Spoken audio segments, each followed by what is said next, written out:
महागठबंधन जी और एनडीए, जी इस दोनों पार्टी के जितने भी बड़े बड़े दिग्गज थे मेरे विरोध में मैदान में आ गए थे। प्रत्याशी चुनाव कम लड़ रहा था, यहाँ के सभी दिग्गज जिला के एनडीए के दिग्गज थे, वे भी विरोध में आ गए थे। महागठबंधन के दिग्गज थे, वे भी विरोध में आ गए थे। नगर पंचायत जो आप देख रहे हैं अभी तक के कार्यकाल में, वो मेरी देन है। इसमें यहाँ से लेके पटना तक मैं महीना में 10 दिन 15 दिन बैठता था, तब बड़ी बड़ी योजनाएं आती थी। यहाँ मेरी लड़ाई ही भाजपा के विचारधारा के लोगों के अलावा, मैंने नगर पंचायत का भी निकाय का भी चुनाव मैं नहीं करना चाहता, मैं किसमें लड़ता था नहीं लड़ता था, और कहीं ना कहीं उस समय भी भाजपा के लोग हमारा विरोध करते थे। भू माफिया, बाजार में व्यापारियों को शोषण करने वाले ऐसे लोग भी मेरे विरोध में आए। खड़ाऊ पूजा मेरी प्रवृत्ति नहीं है, खड़ाऊ पूजा मैं भी करता रहता है। साधु आदमी का चरण पादुका लेकर पूछता या राय लेकर काम करता, तो मैं भी चुनाव जीतता था। हारने का कारण नहीं है, जनता हर तरह से मेरे साथ थी। ये कोई ऐसा नहीं है कि पहले का एक जमाना था कि विधायक और डीएम के चैम्बर में घुसते थे तो छड़ी से पर्दा हटा के घुसते थे। आज का डेट है कि जाते हैं तो गेस्ट हाउस में जाके 15 बार चिरौली करेंगे तो डीएम मिलेंगे नहीं मिलेंगे, किसी में हर जगह की बात है। ये सब नहीं है, तो जंगल राज करने वाला कोई बात नहीं है, ये सब झूठ है। और ये जरूरी नहीं है कि मैं जो होऊंगा वही मेरा बेटा होगा। मैं पूर्व में भी मैं एक बात कहूँ, क्या जानिए, लालू प्रसाद यादव जी का जो कार्यकाल था वो एक अलग भौकाल था, उसमें नेता लोगों का चलता था। राजद से जुड़ा हूँ, मुझे इसकी विचारधारा अच्छी लगी, तेजस्वी जी की विचारधारा अच्छी लगी। लेकिन कहीं ना कहीं तेजस्वी जी पे ये आरोप लगते रहते हैं कि उनके जो पिताजी का परछाई है वो उनका पीछा नहीं छोड़ पा रहा है, तो इस पे आप क्या कहना चाहेंगे? जंगल राज की बात करते हैं विपक्षी। देखिए, जंगल राज की बात या उनके परिवार की बात वही लोग कहते हैं जिनको उनके पिताजी लालू प्रसाद यादव जी ने लगभग 60 से 70% जुआ 3-4 साल में एक ग्रुप हो चुका है, संगठित ग्रुप, जो कि यहाँ जुआओं को गुमराह कर रहा है, नशा के गिफ्ट में ला रहा है। हर वार्ड में ऐसे संगठित ग्रुप 1-2 है जो हर वार्ड के 10-5 बच्चों को, चाहे वो शराब, सुलेशन, स्मैक, इस तरह का बड़े रूप में, भविष्य व्यापक रूप में जुआओं पर इसका असर होते जा रहे हैं। अगर दोबारा मौका मिले तो सबसे पहले कौन सी समस्या सुलझाना चाहेंगे? नहीं है कि वरना चौक पर से लेके अब बाजार तक जितने भी छोटे दुकानदार हैं, आजादी से वे लोग दुकान करें, कहीं भी खास जगह चिन्हित होना चाहिए जहाँ की। अब वही बात की मंदिर है, आप किसी भी मंदिर पर जाकर देखिए, देवघर जाइए, काशी विश्वनाथ मंदिर जाइए, हर जगह मंदिर पर सड़क के किनारे गरीब जिंदा रहते हैं, फेरी वाला और सब। यहाँ तो है क्या कि 100 रुपया बेचेगा, 50 रुपया टैक्स देगा, उसको तो मैं मुक्त कर दूंगा। जनप्रतिनिधि के रूप में अगर मैं आया तो हर गरीब को आजादी से दुकान करने की आजादी होगी। नमस्कार देशवासियों, मेरा नाम मनीष यादव है। आज के पॉडकास्ट में आपका स्वागत है। हम आज आ चुके हैं पूर्वी चंपारण के अरेराज नगर पंचायत में। अरेराज को आप लोग सोमेश्वर नाथ महादेव जी की धरती के नाम से जानते होंगे और परिचित होंगे, और कभी ना कभी आप अरेराज जरूर आए होंगे। यहाँ पे राजनीति में एक नाम धर्मेंद्र कुमार उर्फ मंटू दुबे जी से लगभग अरेराज और पूर्वी चंपारण के हर एक वो शख्स जो राजनीति में दिलचस्पी रखता होगा वो जरूर इनको जानता होगा। मंटू दुबे जी के बारे में मैं कुछ परिचय देना चाहूंगा। 2007 से 2012 तक ये उप मुख्य पार्षद रहे हैं। उसके बाद 2012 से 2017 तक इनकी पत्नी और ये पूर्णिमा देवी जी मुख्य पार्षद रहे हुए हैं। 2017 से 2022 तक मुख्य पार्षद का दायित्व इन्होंने निभाया है। 2015 से 2024 तक ये जदयू से जुड़े रहे हैं। और क्या कारण रहा जिसके बाद इन्होंने राजद को अपनाया? आज के हमारे गेस्ट मंटू दुबे जी का स्वागत करते हैं हमारे चैनल पे। सर, आपका बहुत स्वागत है हमारे चैनल पे। मैं सबसे पहले ये पूछना चाहूंगा कि आपने राजनीति के ही फील्ड को क्यों अपनाया? देखिए, हमारे पिताजी शुरू से पूर्वी चंपारण और पश्चिमी चंपारण में ही जॉब में थे और उनका ससुराल है यहाँ, और हम लोगों का जो भी लालन पालन हुआ इसी चंपारण की धरती पर लालन हुई। वह बघाइक में प्रखंड विकास पदाधिकारी, नौतन, रुकोलिया, सब जगह पर अपना गैजेट अफसर के रूप में उन्होंने कार्य किया और उनका ससुराल यहीं रहा। और हम लोग जब पढ़ाई करते थे, पढ़ाई के वक्त ही मेरे पिताजी को हार्ट अटैक की समस्या से गुजरना पड़ा, जिसके बाद परिवार की दायित्व तो हमारे ऊपर पड़ी और लगभग पढ़ाई से हम लोगों को दूर होना पड़ा, हमको दूर होना पड़ा। और उसके बाद यहाँ हम लोग आ गए तो उस समय राजनीतिक परिवेश मेरे पिताजी का ससुराल के यहाँ था ही, बहुत पुराना राजनीतिक परिवार रहा है। उनके साथ रहते रहते हम लोगों का भी लगभग इसमें जुड़ाव बनता गया। और उसी हिसाब से जब यहाँ मैं रहना शुरू किया तो कोई लोग ये काम के लिए आने गए और उन लोगों काम को हम लोग लेके आगे बढ़ने गए। ये ऐसा कुछ चुनना नहीं था, एक मानवता के नाते मैंने काम करना शुरू किया, जिसके बाद लोग इसको जबरदस्ती इस प्लेटफार्म पर ला दिए। जी, तो आप 15 साल तक आप मुख्य पार्षद रहे हैं, सबसे बड़ी उपलब्धि क्या मानते हैं इस दौरान? जनता से आप कैसे मतलब जुड़े रहे हैं? देखिए 15 साल वही बता नहीं रहे थे कि धीरे धीरे लोगों का काम करते करते अब काम करना ही, लोगों की सेवा करना ही राजनीति है। मैं इतना नहीं समझता था, हमको था कि फलना आया काम कर दी, चिलना आया काम कर दिया, अपना और सभी बिजनेस वगैरह चल रहा है। मगर उसको धीरे धीरे करके लोग या लोगों के प्रयास से हम लोग निकाय चुनाव तब तक आ गया। निकाय चुनाव में हम लोग भाग लेना शुरू कर दिया। राजनीति मेरी शुरुआत वहीं से हुई और 2007 से लेकर 2022 तक ये जो कार्यकाल रहा, सच्चाई मैं बता रहा हूँ कि जितने भी आप अभी पीसीसी सड़क पर चल रहे हैं या हाई मास्ट लाइट जितने भी हैं, ये जितने भी नाला है चाहे जिस स्थिति में है जी, ये सब वही 15 साल की देना है। और उसी 15 साल में ये अरेराज समझिए कि पक्कीकरण हुआ, अन्यथा उसके पहले अरेराज ईंटकरण सिस्टम में था। अरेराज नगर पंचायत का आज जो भी देख रहे हैं स्ट्रक्चर, वह उसी 15 साल की देन है या उसी 15 साल की खेती को आज जो 2.5 साल है वह चल रहा है। हर योजना उठा के देखिएगा, वह योजना मेरे कार्यकाल ही स्वीकृत है या उसकी निविदा मेरे कार्यकाल में ही हुई है, बस। तो आप क्या मानते हैं उस जब आप आए यहाँ पे तो सबसे बड़ी जो समस्याएं आप बता रहे हैं कि सड़क की थी, नाली की थी, तो उसके पहले यहाँ पे जल जमाव की स्थिति भी रहती होगी? जल जमाव की भी स्थिति थी, तो वैसा फंड भी नहीं था श्रीमान जी, फंड भी जितना आता था उसी हिसाब से लगभग काम होते थे। नगर निकाय में उतना फंडिंग आता नहीं था, तो जो आता था अल्प साधन में ही उस समय भी काम होता था। मैं उंगली नहीं उठा रहा हूँ अपने पिछले लोगों के कार्यकाल पर, मगर जो आता था उतना ही साधन में वो लोग काम किए। 7 से लेकर 22 तक मुझे जितना साधन मिला, मैं उन सारे साधनों को नगर पंचायत में और कुछ प्रयास से भी लाने का प्रयास किया, जो अपने प्रयास से मैं लाया। जी। आप अरेराज जो है सोमेश्वर नाथ महादेव जी की धरती है, तो कहीं ना कहीं जब यहाँ मेला का समय होता है उस समय स्वच्छता का कैसे आप लोग ध्यान रखते थे? देखिए अरेराज नगर पंचायत में 4 मेला है, जो कि बहुत बड़ा मेला है। और हम लोग जब रहते थे तो उस समय अनुमंडल अनुसरण समिति होती थी और अनुमंडल अनुसरण समिति की एक बैठक हर मेला के लगभग 15-20 दिन पहले होती थी एसडीओ साहब के नेतृत्व में जी। और उस मेला में पूर्व की प्रोसीडिंग को रखते हुए और पूर्व की प्रोसीडिंग जो भी होती थी उसमें जो भी कमियां रह गई थी उसको भी एसडीओ साहब लोग नोट करते थे। फिर उन कमियों पर फोकस करते हुए आगामी बैठक में हम लोग उन सारे दिक्कतों को दूर करते हुए उस तरह का प्रयास करते थे, काम करते थे। सोशल वर्कर लोग हैं, ये सब मिलजुल के मेला को बहुत आसान बना देते थे और हर तरह से तत्पर रहते थे हम लोग। मगर अनुमंडल अनुसरण समिति के बैठक के आलोक में जो होती थी उसका पालन नगर पंचायत अरेराज बहुत बखूबी करता था। जी। आज भी लोग सफाई, नाली और जल जमाव की शिकायत करते हैं, इसके जिम्मेदार आप किसको मानते हैं? देखिए इसके जिम्मेदार तो हम किसी को नहीं मान सकते हैं, समय को मानते हैं। जी। नाली हो, सड़क हो, बनता है और एक कार्यकाल पर उसका रिपेयरिंग भी होता है, टूटता भी है, नया लगता भी है। तो 15 साल तक काम किए हैं। हो सकता है कि ऐसे उस समय तो कुछ समस्या थी कि कुछ लोग नाली का जमीन नहीं देते थे, उस तरह हम लोग अपना करके किसी तरह मन्नत करके उस तरह करते थे और उस समय लो लैंड में बहुत इसी से हुई। अब जो जैसे जैसे लोग मिट्टीकरण करवाते गए वह रोड नीचे चला गया तो जल जमाव होगी। अब जो नए आए हैं उनको अपना उसका मास्टर प्लान बनाते हुए अब इस हिसाब से काम तो कोई भी होता है तो उसका समझिए कि उसका 5 साल 7 साल का ही टर्म होता है, उसके बाद फिर नवीनीकरण होता है। ये तो होना चाहिए, समय के हिसाब से अपग्रेड होना चाहिए। जी। पंचायत में पारदर्शिता की कितनी कोशिश आपने की? मैं जब मुख्य पार्षद था उस समय हम लोग वार्ड पार्षद के ही द्वारा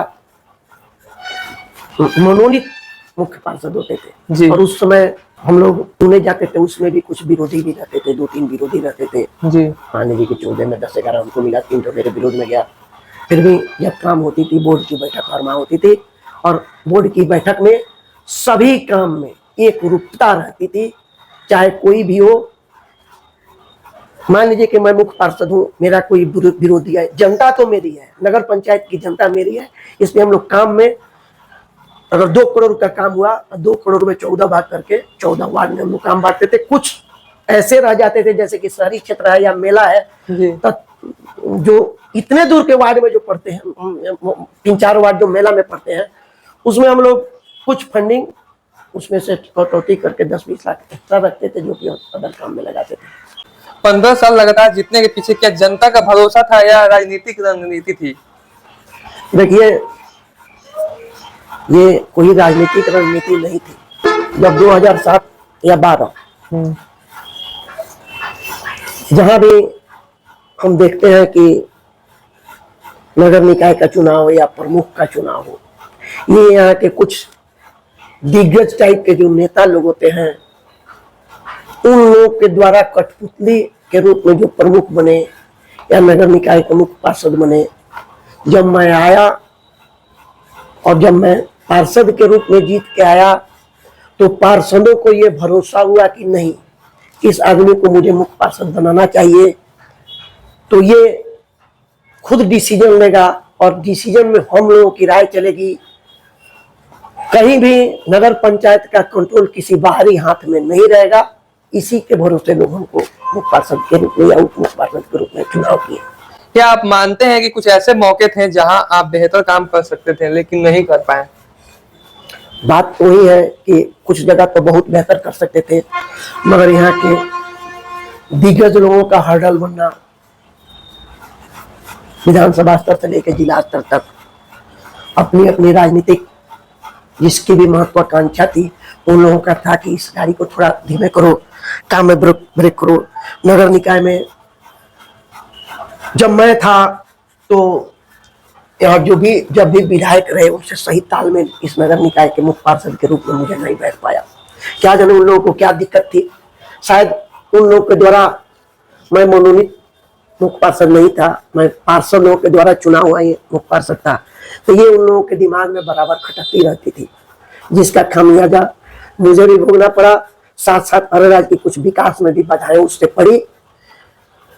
और कुछ एक अफसोस मुझे जो बराबर रहेगा, वो मैं अरेराज के जो छोटे छोटे दुकानदार लोग हैं, जो कि गरीब जो है, जो 200, 400, 500 रुपया की ही बिक्री करते हैं, उन लोगों के लाभ के लिए कुछ नहीं कर पाया।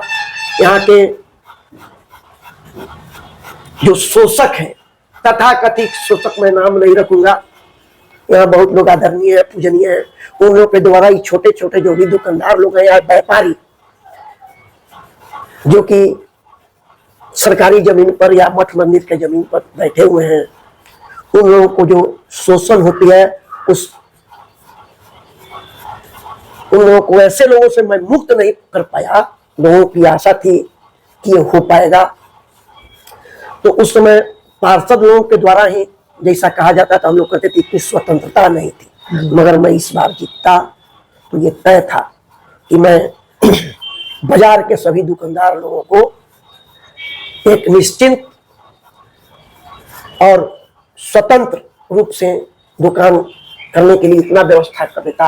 अभी भी मैं देखता हूं कि बाजार में एक गरीब का जो दुकान है, जिसका खपड़ा फूटा हुआ है, उसके खपड़ा लगाने के लिए हर जगह से रुका होता है, प्रशासन से लेके या मठ के द्वारा भी उसको रोका जाता है। खपड़ा वाले दुकानदार का खपड़ा टूटा हुआ है, उसके दुकान का बिक्री 200, 400, 500 है, फिर भी बड़े बड़े आलीशान दुकान बन जा रहे हैं। इसके लिए कोई नहीं रोकता है। क्या जाने किस सिस्टम से बन रहा है। मगर इस बार अगर मैं जीता तो स्वतंत्र रूप से मुख्य पार्षद होता, मैं मुक्त कर देता जिन लोगों के ग्रिप में ये बाजार के दुकानदार लोग हैं या शोषित हो रहे हैं निश्चित रूप से। और जो शोषित उन लोगों को कर रहा है, वह भी जानता था कि ये जीत के आएगा तो ये लड़ेगा। कैसे कि मैंने लड़ा है, 10-15 साल तक गरीब दुकानदारों के लिए लड़ा है और जानता था।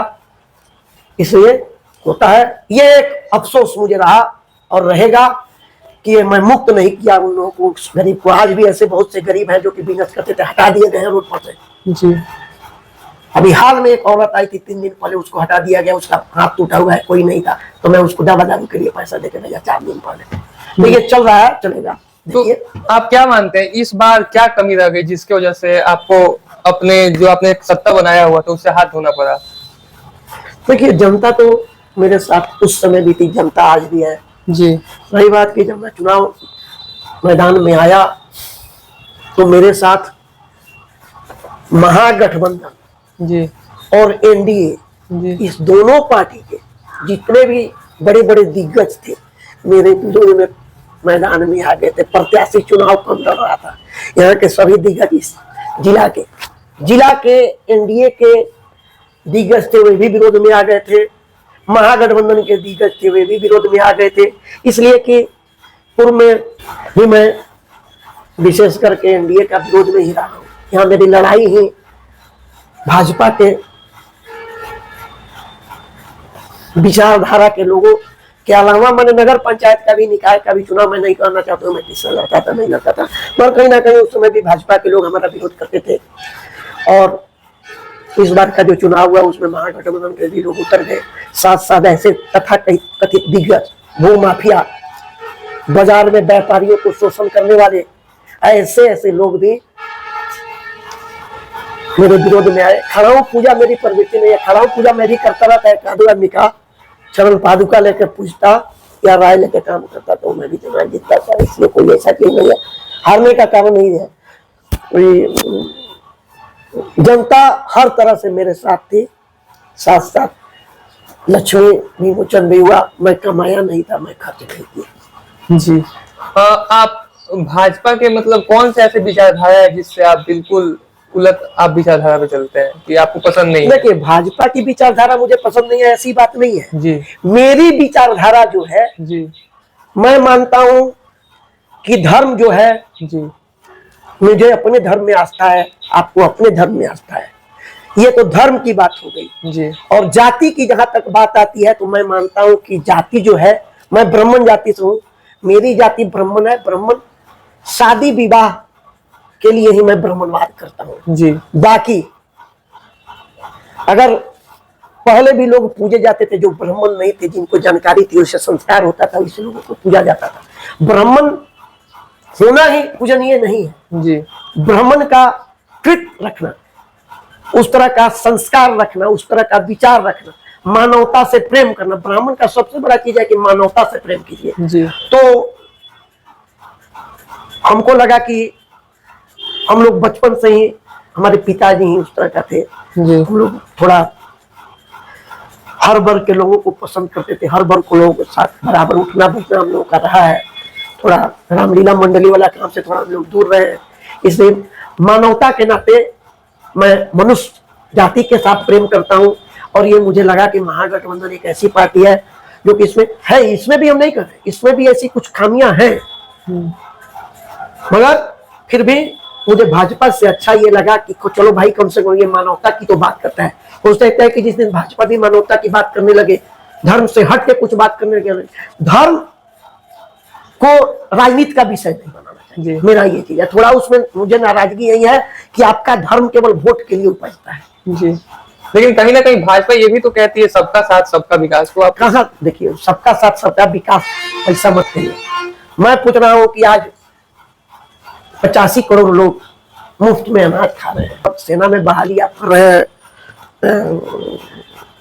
कौन भी अग्निवीर जी, है, सेना की बहाली का आप जाइए, डाटा देखिए, लाखों की संख्या में डाटा में कमी है, और आप मुफ्त में अनाज खिला रहे हैं। मुफ्त में, ये तो घुसखोरी न हो गई। जी, मैं इसके विरोध में नहीं, गरीबों को दीजिए। जी, जब इस देश में 140 करोड़ की जनसंख्या में अगर 85 करोड़ लोग राशन पर डिपेंड है, मुफ्त के राशन के लिए डिपेंड है, तो हम लोगों का भारत कभी भी विकसित भारत नहीं बन सकता है जब तक ये खत्म नहीं होगा। आप कैसे विश्व गुरु विकसित भारत की बात करते हैं जिसमें 70% जनसंख्या, 75% जनसंख्या मुफ्त का राशन खा रही है। जी, आप राजद से क्यों जुड़े? कहीं ना कहीं राजनीतिक लाभ के लिए, या ये जो आप विचारधारा बता रहे हैं इसके वजह से? इसके पहले ही प्रश्न में मैंने बताया था कि विचारधारा, राजद से जुड़ना ये कोई ऐसा नहीं है कि चुनाव के लिए ही, चुनाव ही मुझे लड़ना है इसी के लिए मैं राजद से जुड़ा हूं। मुझे इसकी विचारधारा अच्छी लगी, तेजस्वी जी की विचारधारा अच्छी लगी। और तेजस्वी जी सही मायने में देखा जाए तो मेरा विचार नहीं है, ये तो बिहार का की जनता सर्वे जो हुई है उसमें भी देखिए कि 40% से ऊपर जनता आज भी उनको सीएम फेस के रूप में देख रही है। राजद की नीतियों को अलग करते हुए विशेष करके तेजस्वी प्रसाद यादव जी के नेतृत्व में मुझे भरोसा है और मैं उनके साथ काम करना चाहता हूँ। इसी के चलते मैं आरजेडी में जुड़ा। जी, लेकिन कहीं ना कहीं तेजस्वी जी पे ये आरोप लगते रहते हैं कि उनके जो पिताजी का परछाई है वो उनका पीछा नहीं छोड़ पा रहा है, तो इस पे आप क्या कहना चाहेंगे? जंगल राज की बात करते हैं विपक्षी। देखिए, जंगल राज की बात या उनके परिवार की बात वही लोग कहते हैं जिनको उनके पिताजी लालू प्रसाद यादव जी ने बोलने की क्षमता दी, जब जुबान दिया, जिनको उन्होंने जुबान दिया राजनीति करने का या बोलने का, वही लोग आज ऊपर उंगली उठाते हैं। ऐसे ही मनुष्य की प्रवृत्ति भी है कि जिसको आगे बढ़ाया जाता है वही बाद में उंगली करना शुरू करता है। तो ऐसा कुछ नहीं, जंगल राज वगैरह कुछ नहीं थी। ये थी कि कार्यकर्ता लोगों का भौकाल था, कार्यकर्ता या नेता। उस समय अगर नेता कार्यकर्ता की भौकाल थी तो आज प्रशासन की भौकाल है। जनता शोषित आज भी है, फिर भी उस समय था कि जनता के साथ नेता खड़ा रहता था। आज जनता के साथ कोई खड़ा नहीं है, प्रशासन है और प्रशासन के साथ तथाकथित जो जनप्रतिनिधि लोग हैं वो लोग दलाली कर रहे हैं, वो लोग अपना काम चला रहे हैं किसी तरह। आज चाहे वो एनडीए के जनप्रतिनिधि हो या इंडिया गठबंधन के जनप्रतिनिधि हो, कोई भी अंदर से इस ब्यूरोक्रेसी से खुश नहीं है। जनप्रतिनिधि जीत के आता है कि जनता की बात सामने रखने के लिए। यहाँ लोग, पहले का एक जमाना था कि विधायक और डीएम के चैम्बर में घुसते थे तो छड़ी से पर्दा हटा के घुसते थे। आज का डेट है कि जाते हैं तो गेस्ट हाउस में जाके 15 बार चिरौरी करेंगे तो डीएम मिलेंगे नहीं मिलेंगे, किसी में हर जगह की बात है। ये सब नहीं है, जंगल राज वगैरह वाला कोई बात नहीं है, ये सब झूठ है। और ये जरूरी नहीं है कि मैं जो होऊंगा वही मेरा बेटा होगा। मैं पूर्व में भी मैं एक तो बात कहूँ कि आदरणीय लालू प्रसाद यादव जी का जो कार्यकाल था वो एक अलग भौकाल था, उसमें नेता लोगों का चलता था और उनके हट जाने के बाद एक अलग भौकाल है जिसमें कि प्रशासन की चलती है। और तेजस्वी यादव जी अब नई सोच है, नई उमंग है, बस इसी हिसाब से। तो इस विधानसभा में आप क्या अनुमान लगा रहे हैं कि तेजस्वी यादव जी के नेतृत्व में कितना सीट आप लोग जीतेंगे? क्या देखिए, जीत तो पूर्व में ही हो गई रहती है। 2020 के चुनाव में की सरकार बन गई रहती, 12-14 सीट ऐसे थे जिनको की जबरदस्ती हराया गया, जबरदस्ती इंडिया गठबंधन को हराया गया। और कुछ सीट ऐसे भी थे जहां की टिकट सही, आज चंपारण में ही लगभग 2 से 3 सीट ऐसे थे जो निकल सकते थे। यही गोविंदगंज की सीट है, गोविंदगंज की सीट अगर राजनीति के कोटा में आई रहती तो 12 बजे दिन ये सीट जीत के यहाँ के लोकल किसी को भी अगर यहाँ से टिकट मिली रहती लोकल को तो ये 12 बजे सीट भी है।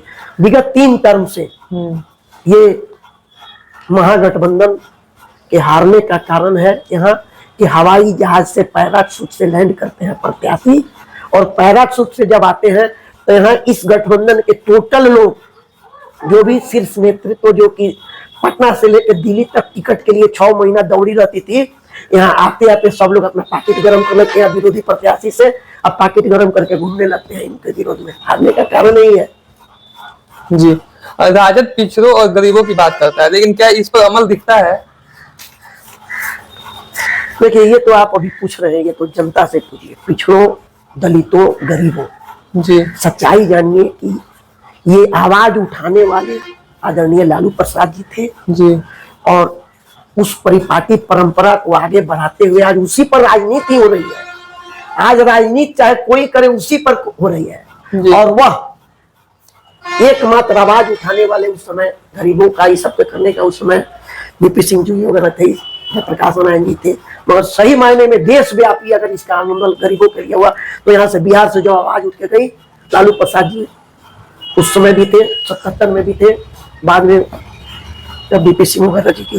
लेकिन राजद पे हमेशा से आरोप लगते रहते हैं कि राजद अपने ही परिवार के लोगों को राष्ट्रीय अध्यक्ष या मुख्यमंत्री बनाने का चेहरा दिखाते हैं। क्या आरजेडी में और कोई यादव या और कोई जाति के लीडर नहीं है जो मुख्यमंत्री बन सके? अच्छा, कहाँ नहीं है, कहाँ कौन ऐसा नेता है? बीजेपी में क्या ऐसे लोग नहीं है? माधवराव सिंधिया जी से लेके विजय राजे सिंधिया जी से लेके वसुंधरा राजे सिंधिया जी से तक पहुंचिए, कहीं भी लोग कहते हैं कि नेहरू जी, इंदिरा जी, फलना जी। राजनाथ बाबू को देखिए, अभी वर्तमान में यहाँ पर उप मुख्यमंत्री हैं हमारे चौधरी जी, इनके पिताजी भी राजनीति में थे। बहुत सुशासन के मामला में मुख्यमंत्री जी का भी बात था कि मुख्यमंत्री जी इस सब परिवारवाद से अलग है। आज देखिए कि साल भर से बेचारे मुख्यमंत्री जी सारा दरबार ठोक रहे हैं अपने बेटा को सीएम बनाने के लिए, राजनीति में लाने के लिए। ये गलत बात है, इस पर चर्चा मत कीजिए कि परिवारवाद। आज परिवारवाद आज नहीं, कुट कुट के हर पार्टी में भरी हुई है। ये दोषी लालू यादव जी नहीं है। लालू यादव जी तो धूल को फूल बना दिए, ऐसे ऐसे बहुत से लोगों को रास्ते चलते हुए उठाकर विधायक बना दिए। कोई ऐसा बताइए किसी भी पार्टी में, मैं 10-10 नाम गिनवा दूंगा पार्टी में जो कि आज भी उनके परिवार का उनका बेटा पोता तक ढो रहा है। तो क्या आपका क्या निजी विचार है, इसको बदलना चाहिए या ऐसे ही कौन सी बदलना चाहिए? गुण जिसमें है राजनीति वही ना करेगा जी क्या? मान लीजिए कि भागीरथी देवी जी को देखिए कि उस समय लालू यादव जी का हाथ उठा के भी उनमें गुण था, वो अपना आगे बढ़ती गई। ऐसे बहुत से लोग हैं। आप बहुत आदमी का बेटा नालायक नहीं हो जाता है, डॉक्टर का बेटा जरूरी है कि डॉक्टर बनता है, अगर उसमें गुण है तो आ जाएगा, ले लेगा जी। वो बाप देगा या नहीं देगा, बेटा स्वयं ले लेगा जी। तो इसके लिए क्या खाली बात हो रही है कि तेजस्वी यादव जी, चिराग पासवान जी को देखिए, निशांत जी को देखिए, सब लोग आ रहे हैं। अभी सम्राट चौधरी जी को देखिए मुख्यमंत्री बने हुए हैं। सही मायने में देखा जाए तो मुकेश सहनी जी है कि जो डायरेक्ट अकेले नहीं आए, वो बिना किसी गॉडफादर के आए जी, तो उनमें एबिलिटी थी आ गए। उसी तरह मान लीजिए कि ये कहना परिवारवाद वगैरह वाला बात नहीं है। गुण है तो आएंगे, गुण नहीं है, राजनीतिक सूझबूझ नहीं है तो पिताजी कितना उठेल के आगे करेंगे बेटा जी। पूर्वी चंपारण में राजद की पकड़ कमजोर हो रही है, अब आप क्या बदलाव लाने वाले हैं या आपकी पार्टी कैसे आप इसको अपना एक गढ़ बना सकते हैं? देखिए पूर्वी चंपारण में तो बात अरे राजनगर पंचायत से शुरू होकर बात चली गई गोविंदगंज विधानसभा से, गोविंदगंज विधानसभा से बात आ गई चंपारण की जी। तो चंपारण के बात के रूप में हम ही कहे, पूर्व में भी कहे जी कि अगर सही सर्वे करा के टिकट दिया जाए महागठबंधन को तो इतना जानिए कि 80% सीट पर महागठबंधन जीतेगी। केवल प्रत्याशी का चुनाव गलत होने के चलते ही ये खामियाजा 4-5 सीट तो मुझे साफ दिखाई दे रहा है कि 2020 में ये जीत जाती महागठबंधन और ये सरकार भी बन जाती। अंतर कोई बहुत अधिक नहीं था, 4-5 सीट केवल प्रत्याशी सही नहीं देने के कारण अटकी। अब उन लोगों का टिकट देने का क्या मापदंड रहता है ऊपरी स्तर पर सब लोग जाने, मगर अगर टिकट सही मिला रहता तो कोई रोक नहीं सकता था तेजस्वी जी को 2020 में सीएम बनने से। लेकिन उसके पहले आप जदयू में थे, जदयू से लगभग आप 1 दशक के आसपास जुड़े रहे, फिर अचानक से आप राजद में आ गए। तो आपने तो बताया कि आपका विचारधारा का देखिए जदयू में जब मैं था 2015 में मैं जदयू ज्वाइन किया तो उस समय मैं विधानसभा प्रभारी के रूप में गोविंदगंज विधानसभा प्रभारी के रूप में अच्छा प्रभारी रहे हुए हैं आप जी। और उस समय 2015 का जो विधानसभा का चुनाव हुआ उसमें हम लोग महागठबंधन में जदयू भी थी और हम लोग कई मंच साझा भी किए जदयू आरजेडी कांग्रेस में, मगर वहां उस समय प्रत्याशी फिर दिल्ली से डायरेक्ट उतरे थे इसलिए हम सीट नहीं निकाल पाए। और मैं जदयू में बहुत गतिशील रहा, पहाड़पुर अरेराज प्रखंड और संग्रामपुर का 3 प्रखंड सभी प्रखंड नगर पंचायत मिला के बहुत मजबूत कार्यकर्ता का हम लोगों का संगठन था। मगर कभी कभी हम लोगों के मुख्यमंत्री जी की जब डवाडोल स्थिति हो जाती थी फिर चले जाते थे तो उस समय मेरी भी गति धीमी हो जाती थी। जदयू में रहते हुए भी हम बहुत एक्टिव नहीं रहते थे, कैसे वहां मेरी विचारधारा भी टकरा जाती थी। अब यहाँ पर फिर मुझे अगर उसमें जा रहे हैं तो मुझे फिर चरण वंदना उन पार्टी के लोगों का करना होगा जिनकी नीतियों से मुझे कहीं ना कहीं कुछ जुड़ाव है, इसलिए हम अपना धीमा हो जाते थे। फिर जब मिल जाते थे तो फिर हम लोग गतिशील हो जाते थे उनके साथ महागठबंधन में जब आते थे। मगर जब अब इस बार देख लिया हम लोग की ना उनकी नीति है कि इसी के साथ मिल के अपने बेटा को स्थापित कर देना है तो हम लोग साल भर पहले अपना छोड़ दिए और अपने शुरू से ही हम लोग वही है कि हम लोग थोड़ा मानवता से अधिक प्रेम करते हैं। सेकुलर सोच आज तक सेकुलर को लोग गाली समझ रहे हैं तो इसलिए अब सेकुलर हम उसे नहीं निकाल रहे हैं कि इसको एक बार में आंधी तूफान की तरह होगा कि सेकुलर माने गाली हो गया। अपने देश में सेकुलर कहना अपने आप को गाली देना हम भक्तों के द्वारा यही चल रहा है। अब जब आप राजद में हैं क्या आपकी प्राथमिकताएं बदली हैं जदयू से निकलने के बाद? तो प्राथमिकता क्या बदली है, जनसेवा पहले भी करते थे, जनसेवा आज भी करते हैं क्या जी। जनता की सेवा जो आदमी देखिए मेरा कोई से भी चुनाव लड़ने का ही नहीं है कि मैं चुनाव ही लड़ूंगा। मैं जिस पार्टी में रहता हूँ उसमें पूरा मदद करता हूँ, जी जान से मदद करता हूँ और पार्टी जिस तरह का आदेश देती है उस तरह का मैं करने के लिए सबसे पहले खड़ा रहता हूँ जी। अब पद में नहीं है, जनता से जुड़ाव कैसे बना के आप रख रहे हैं आदेश की जनता से? मैं पद पर नहीं हूँ तो ये विवेचना का विषय है कि क्यों नहीं हूँ। खुद में भी मैंने बताया है कि खानाओं लेके पूजा नहीं किया, दिग्गजों से समझौता नहीं किया, वो भी एक कारण रहा। साथ साथ कुछ और कमियां कुछ और कमियां जो है जिसको कि जनता में बहुत विराट रूप से प्रचार किया गया, मेरा अनुपस्थित रहना, ये सब करना। तो सच्चाई जानिए कि मैं क्या कहूँ कि इस नगर पंचायत राज को जो आप देख रहे हैं अभी तक के कार्यकाल में, वो मेरी देन है। इसमें यहाँ से लेके पटना तक मैं महीना में 10 दिन 15 दिन बैठता था, तब बड़ी बड़ी योजनाएं आती थी। अरे राज मंदिर से लेकर चौक तक नाला और ITI से लेकर जनरवा तक नाला, इसकी हम लोगों ने दिशा की बैठक में उठाई और एक फंड का जो कि ITI से लेकर जनरवा तक का नाला का है, उसका फंडिंग हम लोगों ने अपने कार्यकाल में कराया। करोड़ों रुपया मैं मेहनत करके लाता था साल में नगर पंचायत अरे राज के लिए, और मैं उसके लिए पटना में आना जाना लगा रहता था। मेरी अनुपस्थिति थोड़ा जो नहीं होती थी, थोड़ा जनता के बीच में ये संदेश कुछ गया, और 15 साल की हो सकता है कि पुराने हो जाना भी एक मायने रखता है। तो इस कुछ समझते हुए अब मैं दुगुने ऊर्जा और उत्साह के साथ जनता के साथ लगा हूँ। अच्छा, काम कर रहा हूँ। जिसको काम करने की प्रवृत्ति होती है तो कैसे वो करेगा, चुनाव लड़ेगा नहीं लड़ेगा। जी, तो क्या भविष्य में कोई चुनाव लड़ने का इरादा है? देखिए, चुनाव लड़ने का इरादा मेरा नगर निकाय का प्रथम बार भी नहीं था। उस समय नहीं, जनता के ही प्रोत्साहन से मैं चुनाव लड़ा, और जनता जैसा आदेश देगी। हाँ, मगर रही बात की मैं जिस गठबंधन में हूँ उस गठबंधन से टिकट मिलेगी तभी मैं चुनाव लड़ूंगा, अन्यथा गठबंधन के द्वारा जो प्रत्याशी आएगा उसका तहे दिल से स्वागत करूंगा, बढ़ चढ़ के भाग लूंगा। हम ऐसे नहीं है कि टिकट के लिए पटना से दिल्ली तक दौड़ेंगे और आएंगे तो उधर से सोच के आएंगे कि अब विरोधी से पैसा लेकर मदद करना, ये नहीं है। साथ साथ नगर पंचायत में विशेष करके एक चीज और मैं कहना चाहता हूँ जी, कि हम लोग पैसा लाते थे तो उसको हम लोग धरातल पर काम करते थे, और काम जो भी करते थे टेंडर के द्वारा करते थे। विभागीय काम मजबूरी में, मेला के वक्त में अगर कोई आकस्मिक ऐसी बात होती थी तो अनुमंडल पदाधिकारी के परमिशन के बाद उसको बजाते अनुमंडल अनुसंधान समिति से पास करवा के उतना टेम्पोररी काम हम लोग करवाते थे। बाकी टेंडर से काम होती थी सभी काम। और वर्तमान में मुझे जहां तक लग रहा है कि 3 साल में निविदा एक भी नहीं हुई है, बिना निविदा का ही यहाँ काम हुआ है। मुझे पूरा बिहार में नगर पंचायत हर राज्य ऐसा दिख रहा है कि जो कि निविदा के बिना ही काम हो रही है।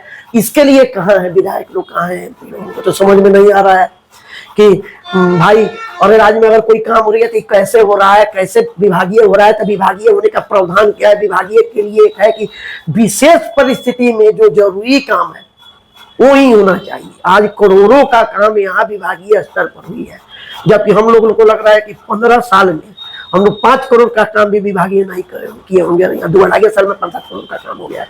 ये कैसे हो रहा है हमको कुछ समझ में नहीं आ रहा है। मेरे कार्यकाल में 4,85,000 रुपया परिसीमन नहीं है नगर पंचायत का, वार्ड भी उतना ही है। मेरे कार्यकाल में 4,85,000 रुपया सफाई मद में हर माह भुगतान होती थी जी। सफाई वही है, सीमा वही है, और आज के डेट में 18,78,000 रुपया भुगतान हो रही है। कोई पूछने वाला नहीं है। प्रशासन भी, जनप्रतिनिधि भी, विधायक जी, MP जी कहाँ है?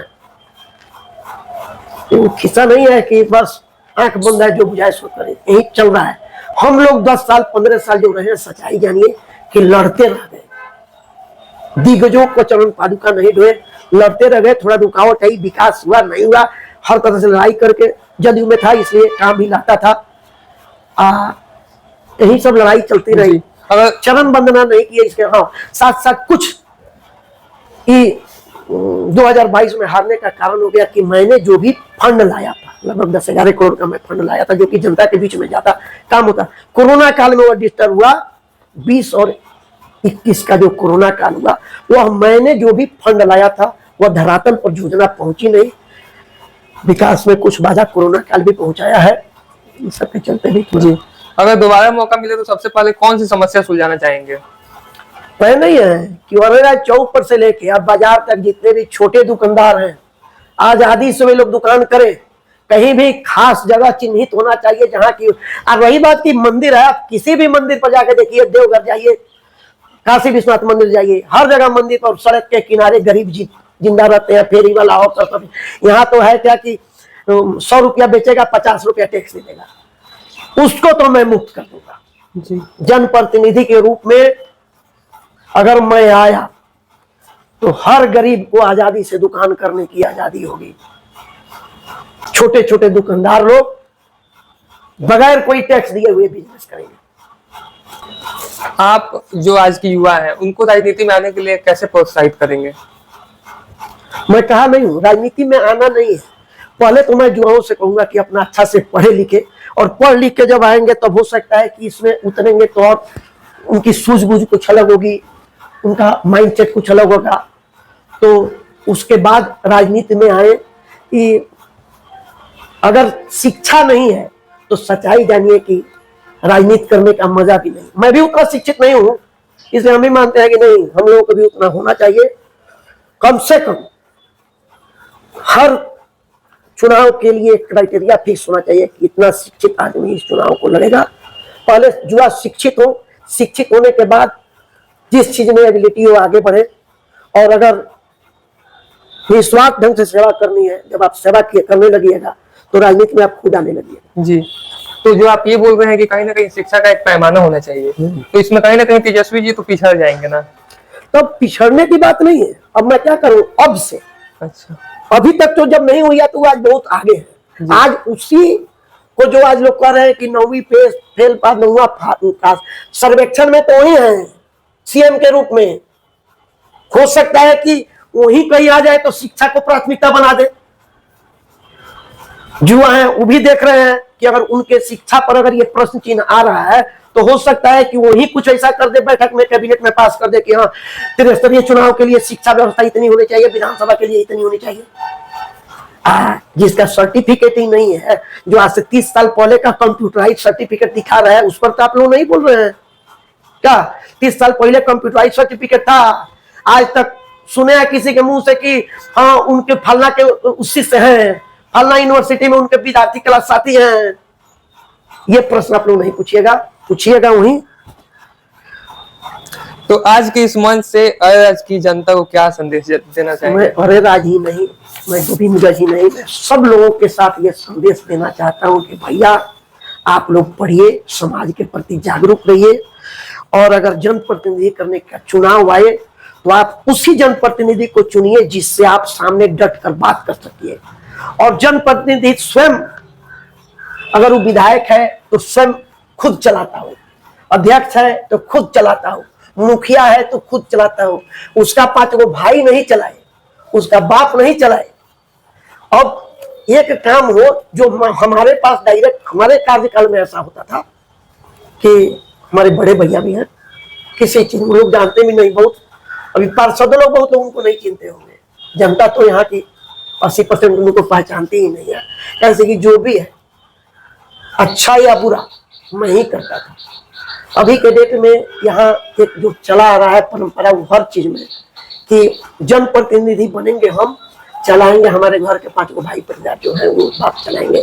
तो ये नहीं होना चाहिए। चुनाव कीजिए वैसे आदमी का जहां आप खुद लड़िए, अकेले बात कीजिए। अगर ऊपर है कि नहीं फलना चीज का, थोड़ा फलना आदमी से भेंट कर लीजिए, जीताया तुमको भेंट करेंगे दूसरे से, ये होना चाहिए। और आजादी हो बोलने की, लड़ सके, उसके गलत पर उससे प्रश्न कर सके, वैसे लोगों को जिताइए। यही मेरा संदेश है। तो आज का ये हमारा पॉडकास्ट मंतु दुबे जी के साथ करके काफी अच्छा लगा, और इन्होंने हर सवाल का बेबाकी से जवाब दिया है। तो दोस्तों बहुत अच्छा लगा आज का पॉडकास्ट मंतु दुबे जी के साथ करके। मिलते हैं अगले पॉडकास्ट में, तब तक के लिए बहुत बहुत धन्यवाद। जय हिंद।